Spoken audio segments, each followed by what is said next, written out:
Primeiramente, meu nome é André, eu participo do LAD e hoje eu vou apresentar um pouco para vocês sobre o Cube.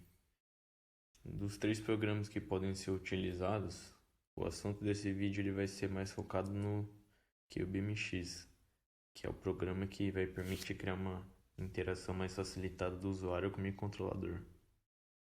No grupo de programas estão o CubeMX, a ideia do Cube e a ideia do QCox.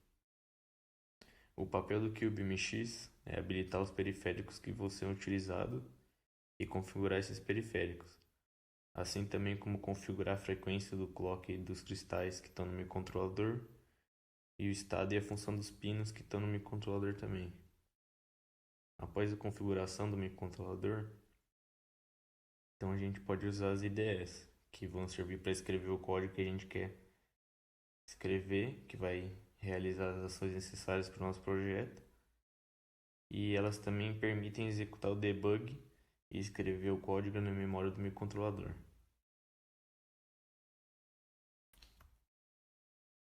Após a gente abrir o CubeMX, a gente inicia um novo projeto a partir do microcontrolador que a gente está utilizando. Clicando nessa opção aqui.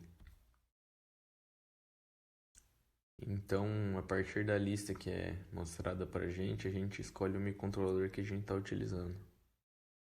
No meu caso, eu estou utilizando o STM32F103C8, então eu clico nele e inicio o projeto. Logo de início, vai ser mostrada uma foto do microcontrolador que a gente está utilizando. Ela vai nos mostrar as funcionalidades que estão sendo habilitadas no microcontrolador conforme a gente for habilitando elas.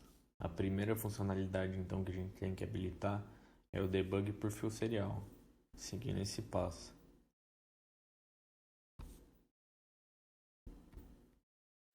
Com isso a gente pode realizar o debug e também escrever na memória do microcontrolador. Como se pode perceber na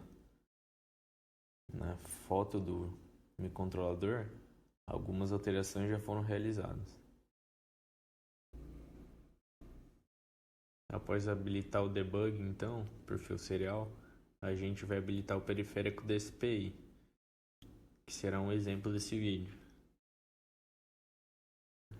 Então a gente segue o seguinte passo. Aqui a gente percebe que a gente possui dois periféricos SPI no microcontrolador. Então a gente escolhe qual que a gente quer utilizar. Escolhe o modo.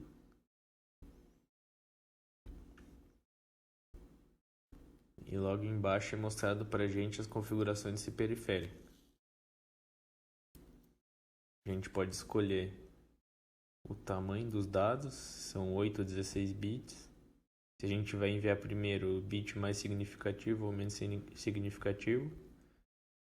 E logo aqui embaixo a gente percebe que a gente pode alterar alguns valores relativos ao clock. E eles são os parâmetros que ditam a velocidade da nossa comunicação.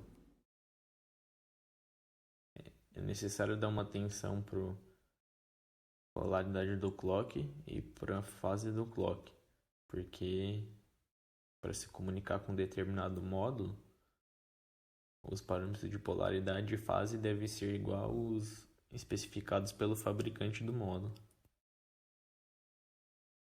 Além disso, nesse exemplo, a gente vai habilitar a interrupção da SPI. Então a gente vai na aba das configurações NVIC e habilita essa opção. Após a gente habilitar o periférico da SPI, a gente pode ver na aba das configurações dos pinos que o Cube já realizou a configuração correta dos pinos para que eles executem a função de comunicação corretamente. Além disso, ainda nos resta escolher um pino que vai realizar a função de escolher o chip que a gente quer comunicar. Então a gente vem aqui na figura do microcontrolador e escolhe o pino que a gente quer que não esteja sendo utilizado. A gente dá um clique e configura ele como um pino de saída. A gente ainda precisa customizar esse pino ainda mais. O pino de seleção precisa ser um pino de saída com nível alto no estado padrão e necessita ter a maior velocidade possível. Então, depois, para realizar a comunicação, a gente abaixa o valor lógico desse pino manualmente. Após isso, a gente já pode clicar no botão de gerar o nosso código.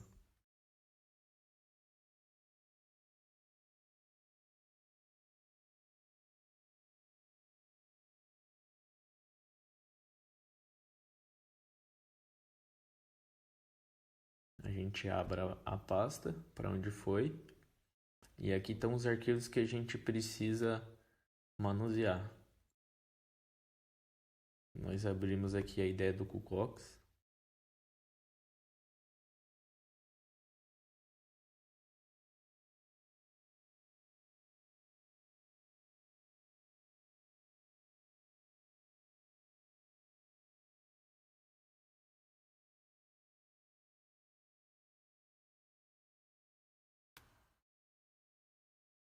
Então a gente inicia um novo projeto.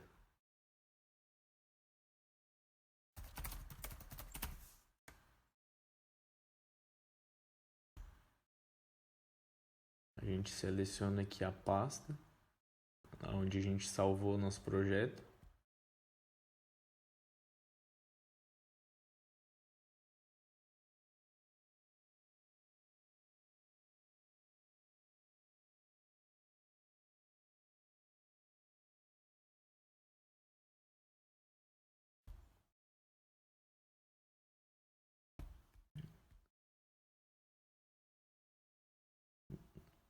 E a gente prossegue com a configuração do projeto.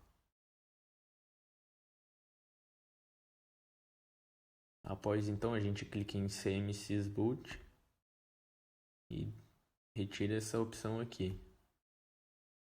Confirma e apaga esses seguintes arquivos aqui.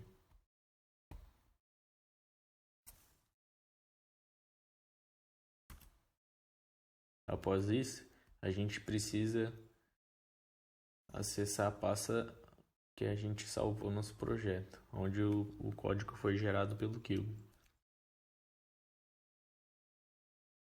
Nós então jogamos a pasta drivers aqui em novo projeto.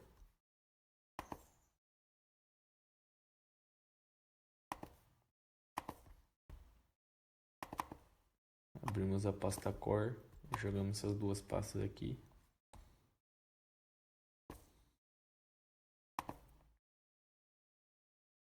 Nosso arquivo main vai ficar na pasta source.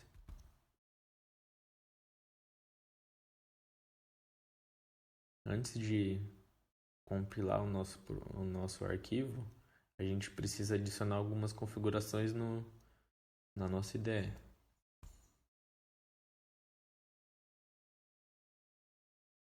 Aqui, a lista vai ser disponibilizada na descrição do vídeo.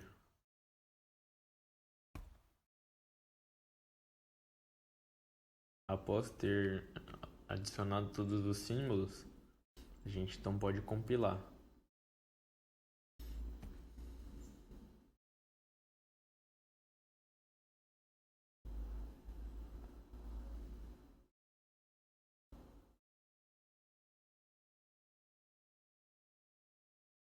Como se pode ver, o projeto foi compilado com sucesso e não tem nenhum erro no código.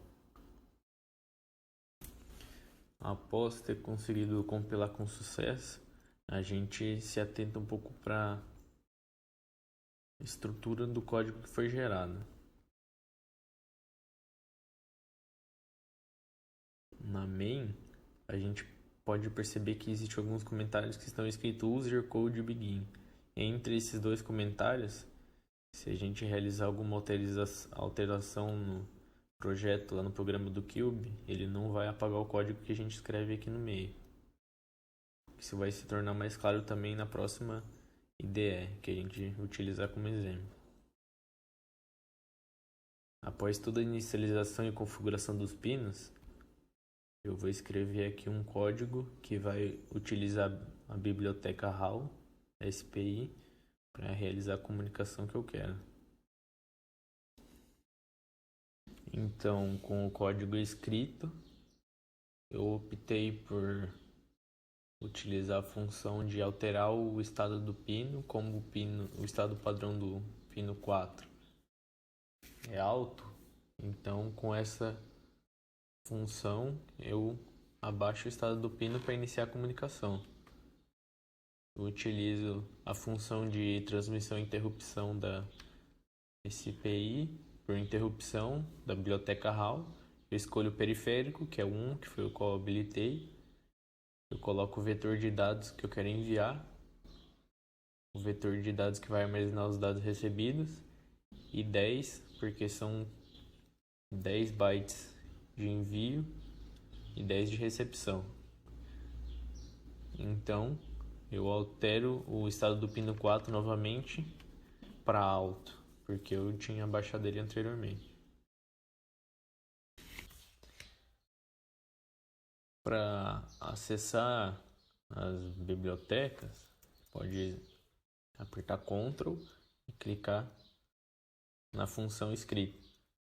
Caso isso não acontecer, só é necessário abrir e fechar a IDE do Cucox, que daí fica tudo correto. Com isso, então, compilando, a comunicação já será realizada. Atentando também aqui para a estrutura do projeto, as bibliotecas que coordenam, ou melhor, que executam as ações nos periféricos, estão aqui na pasta HAL Driver em Source. As funções que a gente pode utilizar, elas estão inseridas aqui nos arquivos. A que eu utilizei, por exemplo, foi a seguinte que está escrita ali. Então, a partir disso, eu olho a estrutura da função e vejo os parâmetros que eu tenho que enviar para essa função. O periférico da SPI, que eu habilitei lá no Cube, o vetor de transmissão, o vetor de recepção e o número de vezes que irá acontecer a transmissão e a recepção. Conforme eu for habilitando, por exemplo, alguma outra funcionalidade, como o ART, por exemplo, o arquivo da UART vai aparecer aqui nessa pasta source.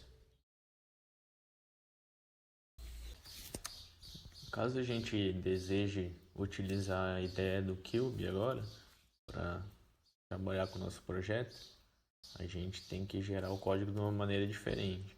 Após ter configurado o nosso projeto no CubeMX, a gente vem aqui, de preferência realiza outro projeto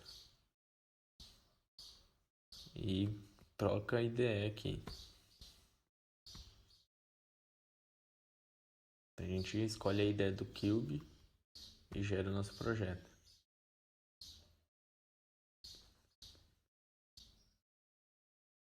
Com isso, após a gente ter aberto a ideia do Cube, a gente inicia um novo projeto a partir de um arquivo de configuração do CubeMX. A gente escolhe o arquivo e vai na pasta que a gente gerou.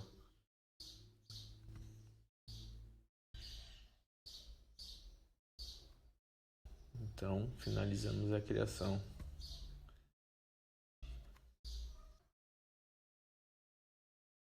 Para a gente ter acesso ao código que foi escrito, a gente vem em Core, Source e Main.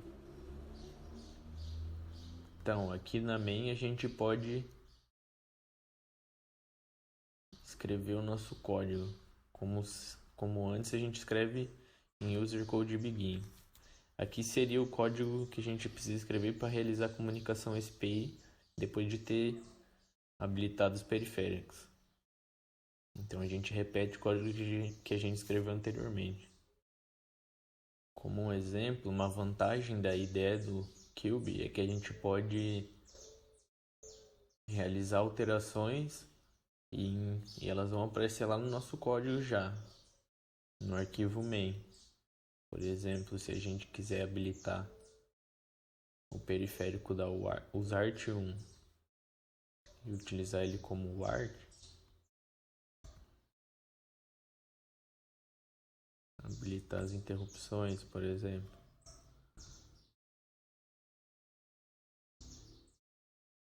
E já compilar o nosso projeto.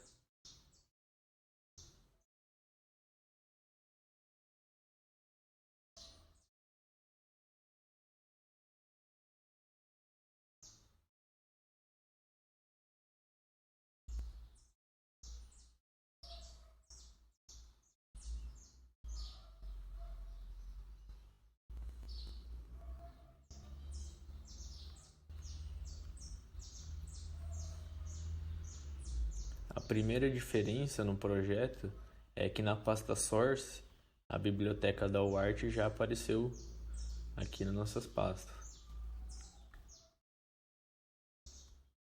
E no arquivo main já tem uma função que serve para inicializar esse periférico. Então isso foi feito logo após as alterações no projeto de configuração. Como um exemplo, se a gente digitar algum código que esteja fora desse user code begin,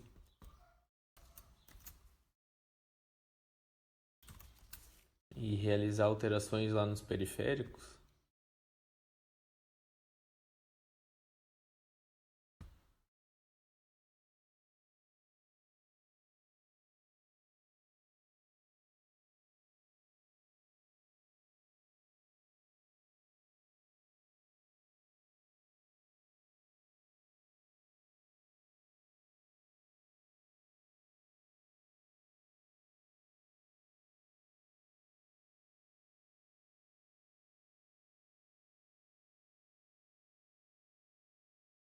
o código que tinha sido digitado, ele foi excluído, porque ele foi digitado num lugar que não é apropriado. Então é interessante prestar atenção na estrutura do arquivo main.